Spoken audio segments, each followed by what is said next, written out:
Paano po ba magiging makahulugan ang ating Kapaskuhan? Father Ernald po para sa Kapet, Pandasal.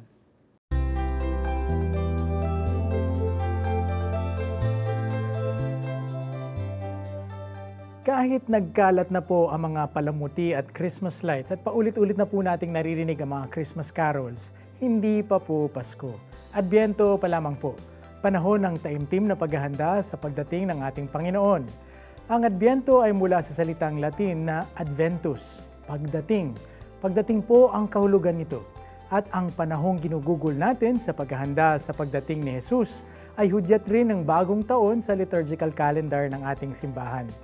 Ito na po ang panibagong paghahanda sa muling pagsilang ng Mesiyas, hindi po sa sabsaban, kundi sa ating mga puso. Kung kaya't ihanda natin ang ating mga sarili, humingi ng kapatawaran sa ating mga pagkukulang at magpatawad din sa mga nakasakit sa atin.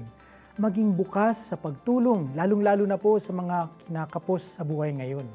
Tiyak, kung maihanda natin ang ating sarili, mas magiging makahulugan ang pagdiriwang natin sa muling pagdating ng ating tagapagligtas. Hanggang sa susunod po muli. Tandaan, sa bawat pagising, may kalakip na blessing.